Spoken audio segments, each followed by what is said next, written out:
Many of your supporters feel that the mainstream media is not fair to you. They don't either let you talk about the issues that you feel are most important, or worse, they distort your words.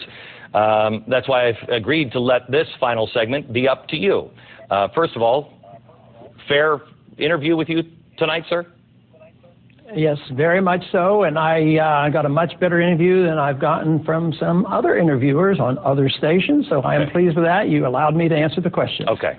I want to give you the final word here. You got about 2 minutes. Is there anything that we didn't cover that you think is important, that you feel is essential, or something you want to go back and correct?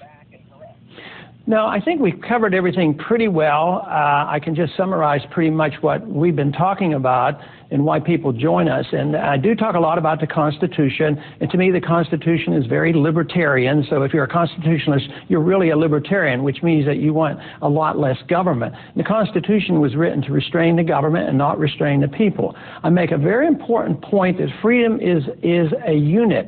But about 100 years ago or so, for some reason, our country divided it into two pieces, personal liberty and economic liberty, and it should be all one thing. If you have a right to your life and a right to your liberty, you have a right to lead your lifestyle as you choose. But you also have a right to the fruits of your labor, and that's why I'm so opposed to the income tax.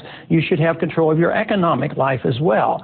But the big problem is when you give that much freedom to individuals, they have to assume the responsibility. And you even indicated before that if you're not a moral society and you don't assume this responsibility, it causes problem.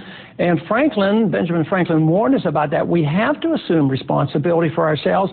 But quite frankly, I've been talking to a lot of young people, and I believe that they are ready and welcoming this message because they're sick and tired of what they're getting. They're getting a huge debt, a Social Security system that doesn't work, a flawed foreign policy, and this endless debt. And I think that this country is really ready for some significant change. I think the large majority of the American people are ready for changes, and that the base of the Republican Party and the base of the Democratic Party is pretty small compared to the people who are disgruntled.